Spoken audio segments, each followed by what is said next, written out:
Hey guys, welcome to channel in focus study. इस video में हम ISO 9 हिंदी मीडियम के रिगार्डिंग कुछ क्वेश्चन डिस्कस करेंगे। देखो यार, आप टेलीग्राम पे आके या फिर कहीं पे आके क्वेश्चन मांगते हो, तो देखो यार वीडियो या क्वेश्चन ना मैंने बहुत पहले अपडेट कर दिए ISO 9 के, और जो मैंने क्वेश्चन बताए ना वो कर लो आप, आपके बहुत अच्छे पासिंग मार्क्स आ जाएंगे और अच्छा स्कोर भी आप कर सकते हो। ठीक है, और क्योंकि बार बार वीडियो बनाने का कोई वो नहीं है, और PDF आप मांगते हो, PDF का कोई देखो मैं मानता हूँ कि जो लोग PDF के पीछे भागते हैं वो पेपर में भाई साहब नहीं करके आते कुछ। ऑब्वियस बात है, आप PDF के चक्कर में रह जाओगे, एग्जाम तक उसको देखोगे नहीं।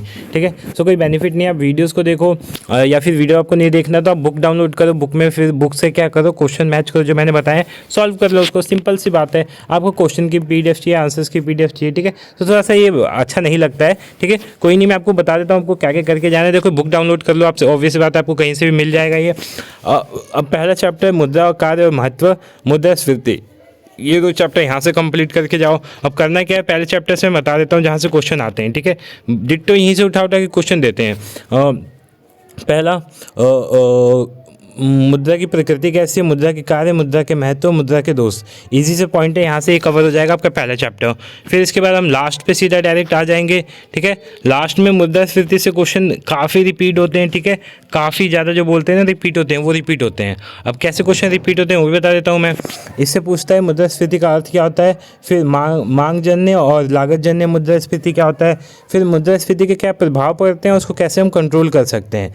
ये यहाँ से 4 पॉइंट आपके बनते हैं। तो यहाँ से आपका ये लास्ट का एक्सरसाइज भी कंप्लीट हो जाता है। ठीक है, तो पहली बुक से जो ब्लॉक 1 था, इससे हमने ये 2 चैप्टर करने, अच्छे से करके जाने हैं 2 चैप्टर को। ठीक है, मुद्रास्फीति क्या होता है, मुद्रास्फीति के रूप क्या होते हैं, फिर मुद्रास्फीति के क्या प्रभाव होते हैं, मुद्रास्फीति को हम कैसे नियंत्रित कर सकते हैं, ये सारी चीज़ें आपको करने के बाद क्या करना है ये बताता हूँ मैं। ठीक है, तो आपका ब्लॉक 2 आता है। ब्लॉक 2 से आपको क्या क्या करना है मैं बता देता हूँ। ठीक है, देखो इससे ना गिने चुने क्वेश्चन आते हैं, मैं बताता हूँ क्या क्या क्वेश्चन आते हैं। जैसे व्यापारिक बैंक, इससे क्वेश्चन आ जाता है। केंद्रीय बैंक, देखो केंद्रीय बैंक करके जाना है, व्यापारिक बैंक करके जाना है। केंद्रीय बैंक में हमारा RBI आता है। ठीक है, RBI। ठीक है, RBI के क्या क्या काम होते हैं ये अच्छे से आपको कर लेना है। ठीक है, प्राथमिक कार्य और द्वितीयक कार्य कर लेने, फिर है ना। केंद्रीय बैंक में दोनों, देखो दोनों केंद्रीय बैंक भी बोल सकता है और भारतीय रिजर्व बैंक भी बोल सकता है। फिर व्यापारिक बैंक क्या होता है, व्यापारिक बैंक के क्या क्या काम होते हैं, कौन कौन से व्यापारिक बैंक हैं, मैं आपको थोड़ा सा दिखा देता हूँ डीपली इसको। हाँ, ये रहा। अब इस वाली यूनिट से क्वेश्चन बहुत आते हैं, लाइक बैंकों की संरचना कैसी है भारत में, ये डिट्टो क्वेश्चन दे देता है, पिछली बार आया हुआ था। तो भारत में बैंकों की कैसी संरचना है, शाखा बैंकिंग है, इकाई, समूह और श्रृंखला। 4 तरह के बैंक हैं। इन चारों के क्या क्या इसके लाभ होते हैं। ठीक है, इन चारों के लाभ क्या होते हैं और क्या क्या हानियाँ होती हैं। ठीक है, हानियाँ भी पूछता है और लाभ भी पूछता है, तो आपको दोनों याद रखने, लाभ क्या होते हैं और हानियाँ क्या होती हैं। फिर व्यापारिक बैंकों के क्या कार्य होते हैं। ठीक है, व्यापारिक बैंकों के कार्य आपको अच्छे से याद रखना है कि क्या क्या काम होते हैं। ठीक है, मैंने बताया था ना, प्राथमिक कार्य होते हैं और गौण कार्य होते हैं, तो ये याद रखना। फिर बैंकिंग के आर्थिक महत्व, तो कभी कभी क्वेश्चन पूछता है इससे।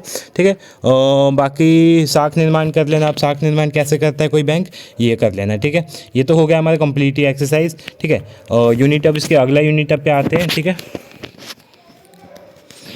देखो मैम, ऑब्वियस ही बात है, आपको कहीं जाने की जरूरत नहीं है। आपको ये बुक मैंने बताया ना, BCom वाले जो पुराने स्टूडेंट हैं उनके लिए बुक रामबाण, ठीक है, क्योंकि इतने सालों से क्वेश्चन पेपर आते आते ना इनके पास क्वेश्चन ही नहीं बचे, क्वेश्चन रिपीट होने लगे। तो वही क्वेश्चन है इस चैप्टर से। पूछता क्या है, SBI के बारे में पूछता है, स्टेट बैंक ऑफ इंडिया के बारे में पूछता है कि स्थापना, उद्देश्य, प्रगति, इन तीनों में से क्वेश्चन आएगा। तो ये तीनों आपको अच्छे से करके जाना है, बस एक्सरसाइज यहीं खत्म हो जाएगी।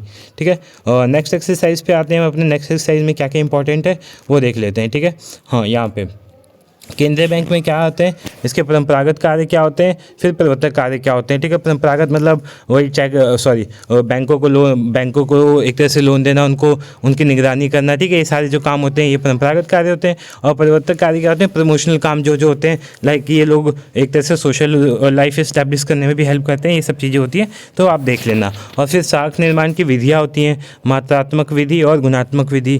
यहाँ पे जो बताया गया है मात्रात्मक और गुणात्मक विधि। ठीक है, तो ये आपको अच्छे से करके जाना है। तो ये यूनिट भी हमारा शायद खत्म हो जाएगा, नहीं RBI अभी बचा हुआ है। ठीक है, लास्ट बचा हुआ है आरबीआई। तो इससे क्या क्वेश्चन पूछता है, इससे अलग अलग क्वेश्चन हर साल पूछते हैं, तो या तो स्किप करना है तो कर लो, या फिर ये क्वेश्चन जो आपने किया भारतीय रिजर्व बैंक की कार्य, या आपने ऊपर भी किया है केंद्रीय बैंक के, दोनों सेम सेम है, तो आप एक कर लो, कोई भी मतलब नहीं है, ठीक है, दोनों एक ही क्वेश्चन है। फिर नोट निर्गमन कैसे होता है, नोट निर्गमन की क्या क्या प्रणाली होती है, फिर साख नियंत्रण कैसे करता है, ठीक है, कौन साख नियंत्रण करता है, आरबीआई करता है, फिर केंद्रीय बैंक, दोनों सेम चीज़ होती है, तो ये आपको करके जाना है। बस हो गया इससे, ये वाला एक्सरसाइज भी हमारा खत्म हो गया यहाँ पे, ठीक है। अब आते हैं अपने थर्ड यूनिट पे, ठीक है। अब देखो थर्ड यूनिट आप स्किप कर सकते हो क्योंकि उससे भी क्वेश्चन आते हैं, इससे भी आते हैं, ठीक है। इतने अब देखो ये उन्हीं के लिए जो अभी स्टार्ट कर रहे हैं अपनी प्रिपरेशन, तो वो लोग सीधा फोर्थ पे आ सकते हैं, थर्ड को स्किप कर सकते हैं क्योंकि थर्ड थोड़ा सा लंबा है, ठीक है। फोर्थ में क्या क्या आएगा मैं बता देता हूँ आपको, ठीक है।